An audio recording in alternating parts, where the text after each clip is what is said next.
Udah masuk ya. Assalamualaikum warahmatullahi wabarakatuh.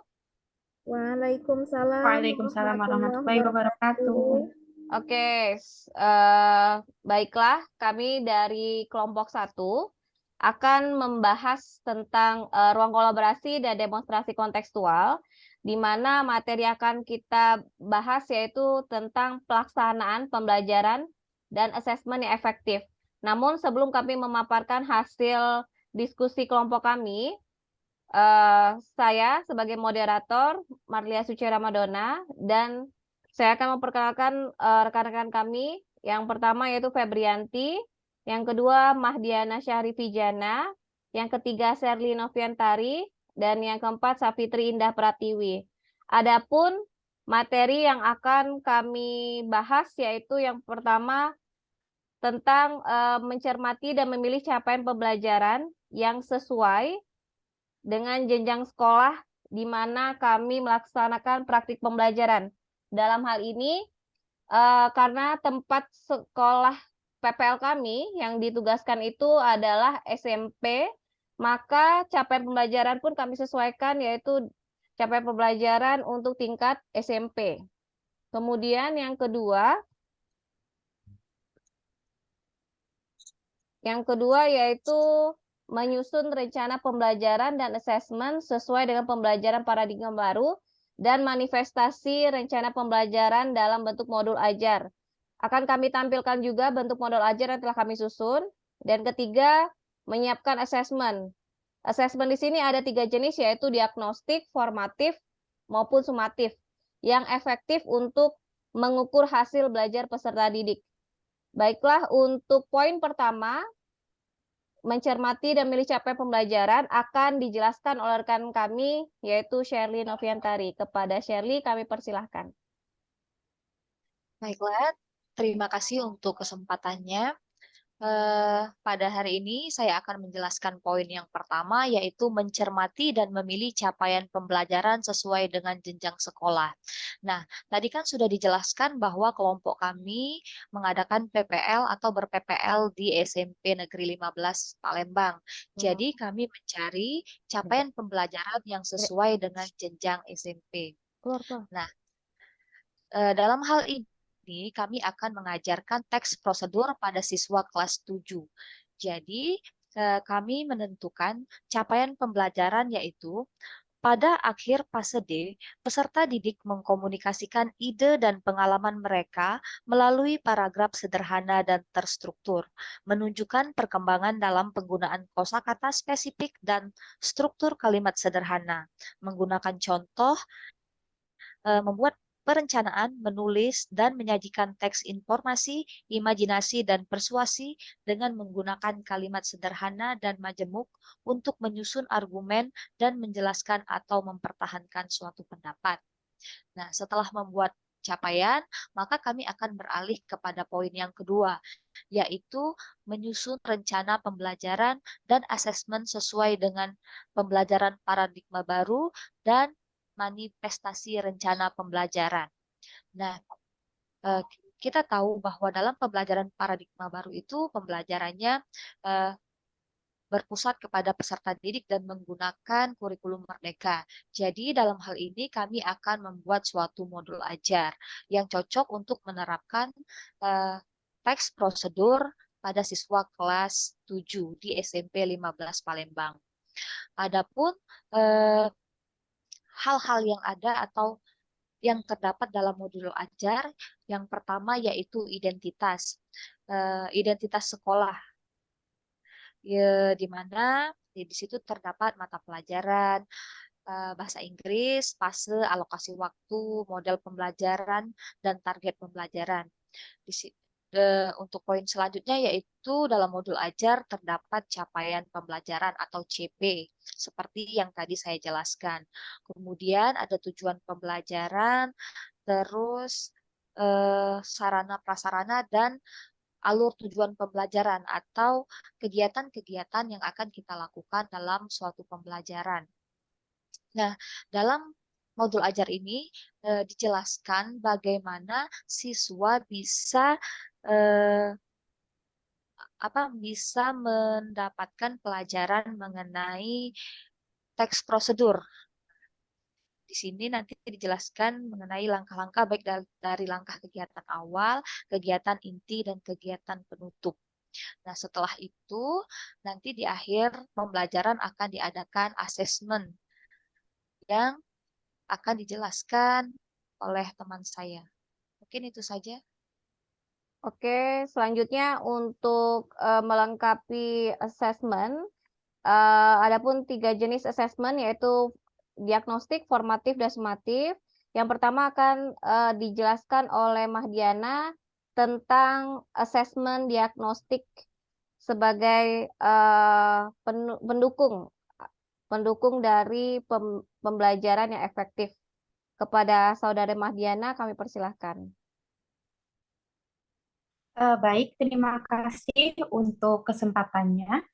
Pada kesempatan kali ini saya akan membahas yang pertama yaitu sebelum kita membahas jenis-jenis assessment, kita perlu mengetahui terlebih dahulu apa yang dimaksud dengan assessment itu sendiri.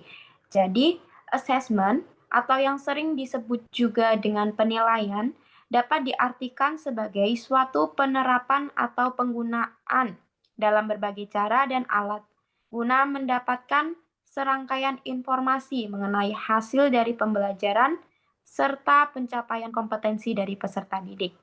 Jadi fungsi dari assessment ini yaitu untuk mengetahui informasi-informasi dari hasil pembelajaran serta hasil pencapaian kompetensi yang telah dilaksanakan oleh peserta didik selama proses pembelajaran berlangsung. Adapun jenis-jenis assessment yang dapat diambil oleh pendidik selama proses pembelajaran dibagi menjadi 3. Yang pertama yaitu assessment diagnostik yang akan saya jelaskan. Baik, bisa ke slide selanjutnya. Baiklah, saya akan menjelaskan tentang assessment diagnostik.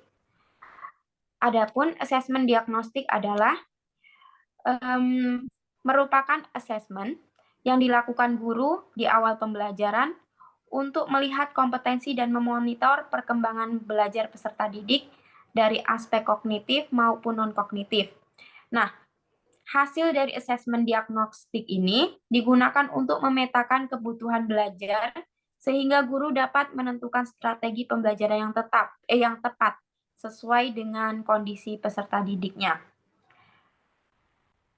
Baik, seperti yang sudah saya jelaskan tadi bahwa asesmen diagnostik ini dibagi menjadi 2, yaitu tes diagnostik non-kognitif dan tes diagnostik kognitif.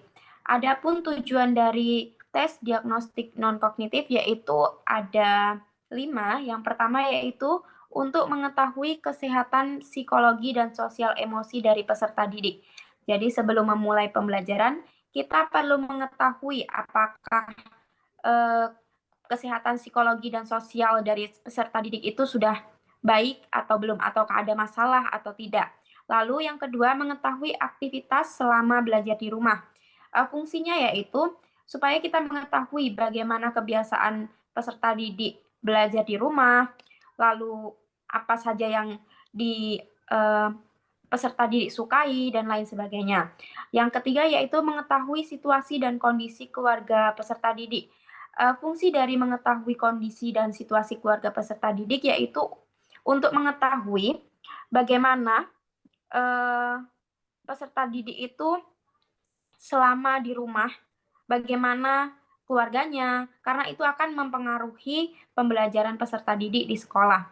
Lalu yang keempat, mengetahui background pergaulan, karena pergaulan juga sangat mempengaruhi pembelajaran peserta didik di sekolah. Dan yang kelima, mengetahui gaya belajar, karakter, serta minat dan bakat peserta didik. Dengan mengetahui gaya belajar, minat, serta karakter dari peserta didik tersebut, kita dapat memberikan pembelajaran yang sesuai dengan gaya belajar mereka, karakter mereka, serta minat dan bakat dari peserta didik kita nantinya. Lalu, yang kedua, tujuan tes diagnostik ini juga dapat berupa dapat dilihat dari sisi kognitifnya. Nah, dari sisi kognitif ini, tes diagnostik memiliki 3 tujuan, yaitu yang pertama, yaitu mengidentifikasi pencapaian kompetensi peserta didik. Terus yang kedua, menyesuaikan pembelajaran di kelas dengan kompetensi rata-rata peserta didik. Dan yang terakhir, memberikan kelas remedial atau pelajaran tambahan kepada peserta didik yang kompetensinya di bawah rata-rata. Baik, selanjutnya yaitu tes assessment selanjutnya yang akan dibahas oleh teman saya. Baiklah, untuk rekan kami, Febrianti akan menjelaskan tentang asesmen formatif. Kepada Febrianti, kami persilahkan. Oke. Mungkin bisa dilanjutkan dulu, Mbak Febriantinya keluar itu. Baiklah, untuk selanjutnya tentang asesmen sumatif akan dijelaskan kepada Safitri. Pada Safitri, kami persilahkan. Baiklah, ada 2 jenis asesmen. Yang pertama formatif dan yang kedua yaitu sumatif. Dan saya akan menjelaskan asesmen sumatif terlebih dahulu. Jadi, asesmen sumatif merupakan asesmen yang dilakukan oleh guru setelah proses pembelajaran. Jadi setelah melaksanakan proses pembelajaran. Asesmen sumatif ini tidak selalu dilakukan di akhir pembelajaran. Hasil dari asesmen sumatif digunakan untuk mengukur pencapaian hasil belajar peserta didik. Kemudian mengukur konsep dan pemahaman peserta didik, serta mendorong untuk melakukan aksi dalam mencapai kompetensi yang dituju. Jadi, asesmen sumatif ini mempunyai 3 fungsi utama. Yang pertama, sebagai alat ukur untuk mengetahui pencapaian hasil belajar peserta didik dalam satu atau lebih tujuan pembelajaran. Yang kedua, untuk mendapatkan nilai capaian hasil belajar peserta didik. Dan yang ketiga, yaitu untuk menentukan kelanjutan dari proses belajar peserta didik di kelas atau jenjang berikutnya. Nah, contoh dari asesmen sumatif yaitu misalnya ulangan tengah semester, UTS, UAS, ujian nasional, dan lain sebagainya. Ya. Baiklah, Akan dilanjutkan. Untuk selanjutnya tentang asesmen formatif akan dijelaskan oleh rekan kami Febrianti. Pada Febrianti kami persilakan. Oke, adapun asesmen formatif adalah merupakan asesmen yang dilakukan oleh guru selama proses pembelajaran untuk memberikan informasi juga sama seperti sumatif. Namun kalau asesmen formatif itu dilakukan per mata pelajaran, misalnya satu pelajaran dimulai kemudian dilakukan dan diselesaikan baru dilakukan tes formatif. Jadi tes formatif ini memberikan informasi mengenai perkembangan penguasaan kompetensi peserta didik pada setiap tahap pembelajaran. Sedangkan yang formatif tadi sebagai keseluruhan seperti itu. Dan hasil asesmen formatif berguna bagi guru untuk mengambil tindakan dan memastikan bahwa setiap peserta didik mencapai penguasaan yang optimum. Asesmen formatif itu sendiri dapat mendorong peserta didik mencapai tujuan belajar dengan melakukan penyampaian umpan balik yang dilakukan secara berkala. Jadi asesmen formatif ini bisa dilakukan di tengah-tengah antar pelajaran satu dan pelajaran lainnya. Mungkin itu saja penjelasan tentang asesmen formatif dari saya. Baiklah. Kembali ke moderator. Itulah tadi penjabaran tentang materi kami dan kemudian kami membuka sesi tanya jawab. Adapun beberapa pertanyaan yang masuk di kelompok kami yaitu pertanyaan dari kelompok 3. Soal yang pertama yaitu hal-hal apa saja yang perlu diperhatikan dalam merencanakan asesmen. Baiklah, kami akan menjawab pertanyaan dari kelompok 3. Jadi sebelum membuat assessment, ada beberapa hal yang harus kita pertimbangkan dalam mengembangkan instrumen. Misalnya karakter peserta didik itu seperti apa? Apakah peserta didik itu bersifat aktif, terus kesesuaian assessment dengan rencana atau tujuan pembelajaran dan tujuan assessment. Dan itu harus diukur terlebih dahulu sebelum kita membuat assessment. Apakah assessment formatif atau sumatif yang wajib kita perhatikan atau kita susun terlebih dahulu. Kemudian setelah itu setelah menentukan jenis assessment-nya, kita juga mempertimbangkan kepraktisan dari instrumen itu sendiri agar dapat digunakan atau dapat dipahami oleh peserta didik itu sendiri, yang pada akhirnya akan menjadi umpan balik kepada peserta didik dan juga pendidik sebagai bahan evaluasi. Nah, hal-hal itu yang perlu diperhatikan sebelum merencanakan pembuatan assessment. Kemudian pertanyaan dari kelompok 4, saat ini ada yang disebut dengan asesmen nasional. Mengapa perlu adanya asesmen nasional dan instrumen apa yang digunakan dalam asesmen nasional? Baiklah, kami akan menjawab pertanyaan dari kelompok 4. Jadi asesmen nasional adalah program evaluasi yang diselenggarakan oleh Kemendikbudristek untuk meningkatkan mutu pendidikan dengan memotret input proses dan output pembelajaran di seluruh satuan pendidikan. Asesmen nasional perlu dilakukan untuk meningkatkan mutu pendidikan. Asesmen ini dirancang untuk menghasilkan informasi akurat untuk memperbaiki kualitas proses belajar mengajar yang pada akhirnya akan meningkatkan hasil belajar murid. Jadi asesmen nasional ini bukan serta-merta menggantikan ujian nasional, tapi fungsinya berbeda. Ini untuk memetakan kualitas pendidikan di satuan pendidikan atau di sekolah-sekolah. Adapun instrumen yang ada dalam asesmen nasional terdiri dari 3 instrumen, yaitu yang pertama asesmen kompetensi minimum atau AKM yang mengukur literasi membaca dan literasi matematika atau numerasi murid. Jadi pada AKM ini diadakan di beberapa jenjang kelas dan pesertanya pun dipilih secara acak dari Kemendikbudristek yang bertujuan untuk mengukur literasi membaca dan numerasi peserta didik. Jadi yang diukur hanya literasi dan numerasi. Kemudian tujuan lainnya atau instrumen kedua yaitu survei karakter. Nah, survei karakter ini mengukur sikap, nilai, keyakinan, dan kebiasaan yang mencerminkan karakter peserta didik. Misalnya survei karakter itu bisa menentukan karakter dari peserta didik di satuan pendidikan atau di suatu sekolah. Jadi pertanyaannya berupa survei atau berupa pertanyaan hanya bersifat survei karakter, tidak ada benar ataupun salah. Yang ketiga itu survei lingkungan belajar yang mengukur kualitas berbagai aspek input dan proses belajar mengajar di kelas maupun di tingkat sekolah. Jadi pada survei lingkungan belajar akan diberikan juga assessment atau pertanyaan-pertanyaan yang berisi tentang bagaimanakah lingkungan belajar di sekolah tersebut.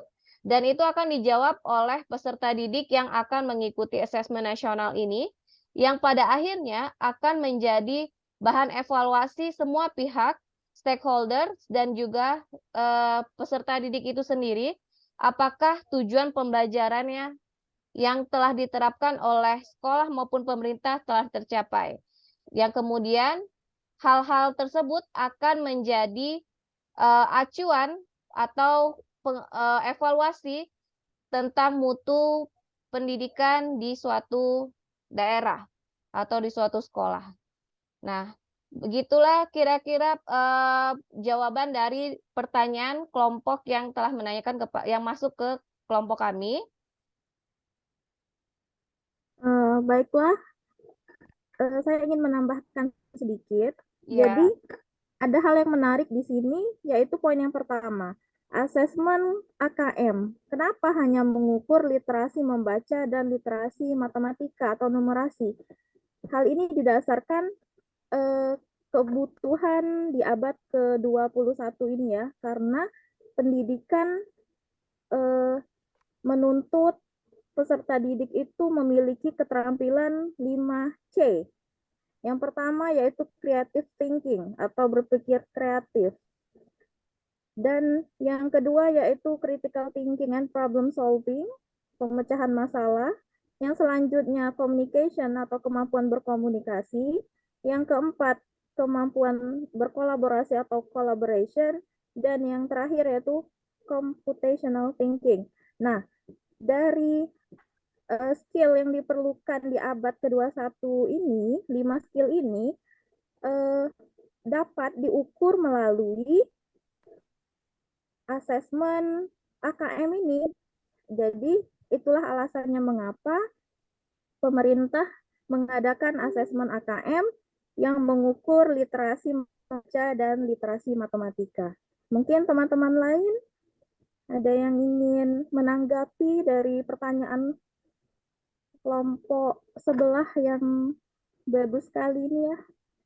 Ya, ada yang mau menanggapi atau menambahkan jawaban dari Saudara Safitri berkaitan dengan AKM maupun hal-hal yang harus dipertimbangkan sebelum membuat asesmen. Adakah yang mau menambahkan? Mungkin dari saya sudah cukup, Mbak. Oke, baiklah. Itulah pemaparan dari kelompok kami, kelompok Sama, 1. Mbak, mungkin itu saja. Ya, baiklah. Itulah pemaparan dari kelompok 1. Kami ucapkan kepada kelompok yang telah memberikan pertanyaan kepada kami. Semoga apa yang kami jelaskan dapat memberikan pencerahan dan pemahaman baru kepada kami maupun anggota kelompok lainnya. Kami akhiri dengan wabillahi taufiq wal hidayah. Wassalamualaikum warahmatullahi wabarakatuh. Waalaikumsalam. Terima kasih. Terima kasih.